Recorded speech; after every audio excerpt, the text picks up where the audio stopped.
পাহাড়ের মাটিতে ফের একটি রাজনৈতিক দল। রবিবার দার্জিলিং হিমালয়ান কলা মন্দিরে এক সাংবাদিক বৈঠকের মাধ্যমে দলের নাম ঘোষণা করেন দলের নেতা এসপি শর্মা। ভারতীয় গোর্খা সুরক্ষা পরিষদ এই নামেই নতুন দলের সূচনা করে দলের প্রতীক চিহ্ন ঘোষণা করা হয়।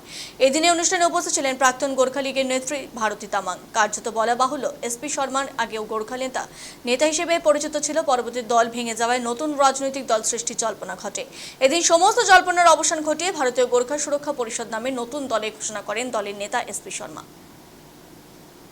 गोर्खा जाति को सुरक्षा को प्रतीक एउटा नीलो घेराले सेतो कलरमा सयपत्रीलाई घेरेर राखेको छ। सयपत्रीले गोर्खा जाति बुझाउँदैछौं।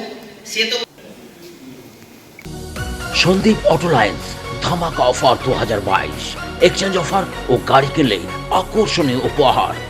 Xpulse 200 2V, Xpulse 200T, extreme 200S, extreme 160 এর উপর রয়েছে এক্সচেঞ্জ অথবা লয়্যালটি অফারের 5000 টাকা পর্যন্ত ছাড়।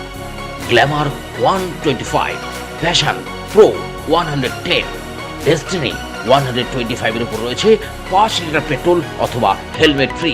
এছাড়াও রয়েছে একগুচ্ছ অফার। বিস্তারিত জানতে যোগাযোগ করুন Sandeep Autolines, PN road, Coochbehar. Mobile 9832077848।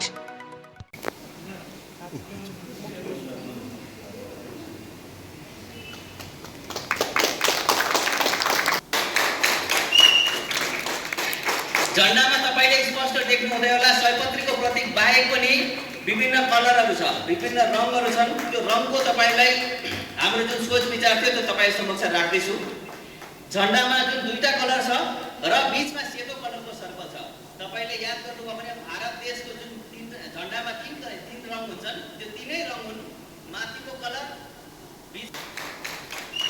ভারতীয় গোর্খা সুরক্ষা পরিষদ নামে যে নতুন দলে ঘোষণা করেন দলের নেতা এসপি শর্মা, তিনি কি জানাচ্ছেন শুনবো। जैसा कि आप लोगों को पता है कि यहाँ पे बहुत सारे राजनीतिक दल तो हैं जो सक्रिय रूप से काम तो कर रहे हैं, लेकिन सारे राजनीतिक दल या तो स्टेट गवर्नमेंट के साथ मिली हुई है या तो केंद्र सरकार के साथ मिली हुई है। कुछ दल है जो स्टेट गवर्नमेंट के एजेंडा हमारे ऊपर थोपे जा रही है और कुछ राजनीतिक दल है जो केंद्र सरकार के एजेंडा पे काम कर रहे हैं और हमें जो जनता का जो मूल इश्यू है, जनता का जो एस्पिरेशंस है, उस पर काम नहीं कर रहे हैं। इसी के लिए एक ऐसी राजनीतिक दल मतलब जिसकी आवश्यकता अभी आज के डेट में ये है कि वो जनता की इश्यू को लेके आगे बढ़े।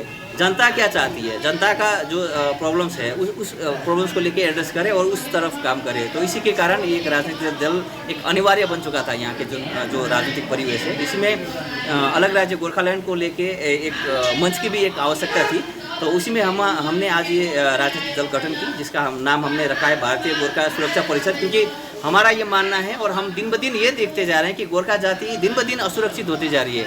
चाहे यहाँ भाषिक आप पकड़ लीजिए, चाहे या राजनीतिक पकड़ लीजिए, चाहे या इकोनॉमिक पकड़ लीजिए, सारे तरफ से एक अतिक्रमण होती जा रही है यहाँ पे। और यहाँ तक कि अब रिसेंटली देखने को आया कि यहाँ की तो पर्यावरण भी सुरक्षित नहीं है। सोरेनी में रिसेंटली हम लोगों ने देखा 100 साल पुराने जो पेड़ है वो काटे जा रहे हैं और यहाँ के जो लोग हैं उसका विरोध किए जा रहे हैं। तो ये तमाम जो स्थिति बनी हुई है, इस स्थिति को आगे इस स्थिति से आगे निकलने के लिए आज के डेट में एक आवश्यकता एक बन चुकी है कि एक ऐसा राजनीतिक मंच जो स्वतंत्र रूप से अपने पैरों पे खड़े हो, ना कि कोई स्टेट गवर्नमेंट ना कि कोई सेंट्रल गवर्नमेंट के एजेंडे पे चले।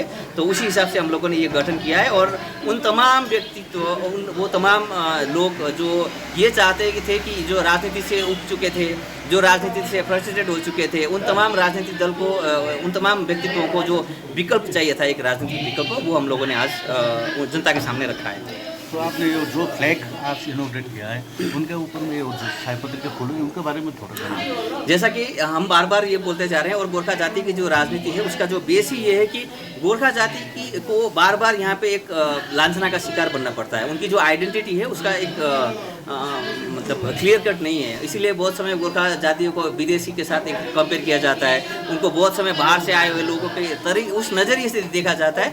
इस तमाम विषय को अगर बंद करना है तो गोरखा जाति की भारत देश के साथ संबंध स्थापित करनी है।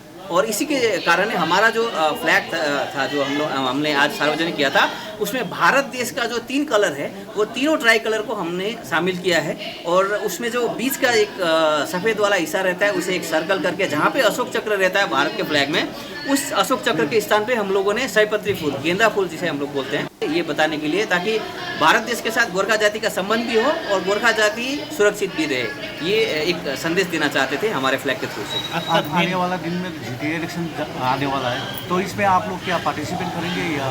जीटीए इलेक्शन पार्टिसिपेट करना या ना करना वो अलग विषय है, लेकिन सबसे पहला हम ये चाहते हैं कि जीटीए जब गठन हुआ था तभी बहुत सारे ऐसे मुद्दे हैं जिनमें सेटलमेंट होनी चाहिए थी, जो आज तक नहीं हुई है। इसके कारण अगर कोई सरकार ज़बरदस्ती ये जीटीए इलेक्शन करानी चाहती है तो वो जनता के पक्ष में तो बिल्कुल नहीं है। हम ये बात स्पष्ट करना चाहते थे और इसीलिए आज हमने आह्वान भी किया कि उन तमाम मिशनरीज़ को, गवर्नमेंट मिशनरीज़ को जो स्टेट गवर्नमेंट तक खबर पहुँचा सकते हैं कि कृपया आप ये संदेश पहुँचा दें कि जीटीए इलेक्शन घोषणा से पहले आप ये इंश्योर करें, पब्लिक को ये एड्रेस करें, पब्लिक को ये बताएं कि जीटीए गठन होने से पहले जो आंदोलन हुआ था उसमें जो जितने भी लोग जेलबंदी थे उनका रिहा हुआ कि नहीं, उस समय में जितने भी लोग शहीद हुए थे उनको क्या कंपेंसेट किया आपने, ये भी आप हमें बताएं। उस समय में जितने भी इलेक्ट्रिसिटीज वगैरह के बिल वगैरह पेंडिंग थे उनका क्या हुआ वो बताएं। उस समय में जितने भी लोगों के ऊपर कानूनी मुद्दे लगे थे, वो जो आज तक कोर्ट में केस लड़ रहे हैं, उनका केस आप क्यों माफ़ नहीं कर रहे वो बताएं। ये तमाम चीज़ अगर सेटल होती है तब जाके जीटीए इलेक्शन कराएं, वो हम मानने को तैयार है। अदरवाइज ये क्या होता है कि दो नेता, एक नेता जो तब आंदोलन कर रहे थे और एक सरकार आप बैठे हैं और दोनों आपसी आप तालमेल कर लेते हो और जनता के गई भाड़ में। इस तरह के जो राजनीति है उसे बंद करनी चाहिए क्योंकि वो जनहित में बिल्कुल भी नहीं है। क्या आप लोगों का पार्टी गोरखालैंड का मुद्दा को लेके चलेंगे आगे? हाँ, हमने जैसे पार्टी का नाम ही आपको बताया कि भारतीय गोरखा सुरक्षा परिषद है, तो गोरखा का जो गोरखा जाति की सुरक्षा के लिए भारत देश का जो मैप है उस मैप में एक ऐसा राज्य गठन हो जिसमें गोरखा एक शब्द जुड़ा रहे, उसके बाद ही गोरखा जाति सुरक्षित हो सकती है। तो इसी के कारण हमारा मुद्दा हमारे नाम के साथ ही जुड़ा हुआ है। क्या आप लोगों का फर्स्ट काम क्या होगा? हमारा फर्स्ट काम वही है, सबसे पहले तो हम क्योंकि दोनों काम पैरेलली है। एक तो काम है कि गृह मंत्री जी आने वाले हैं मई महीने के 4 तारीख को, 10 दिन ही बाकी है, तो उनके तरफ भी दबाव देना एक पहला काम है। दूसरा काम ये हो गया कि जीटीए इलेक्शन भी घोषणा होने वाली है, तो उस तरफ भी काम है डीएम की तरफ। तो हम चाहते हैं कि जिलापाल के साथ भी एक मुलाकात हो और हम चाहते हैं कि बीजेपी एंड गठबंधन की तरफ भी एक चुनौतीपूर्ण एक वातावरण रखें। तो आने वाले 2-4 दिनों में ही वो रखेंगे क्योंकि समय ज़्यादा है नहीं हमारे पास।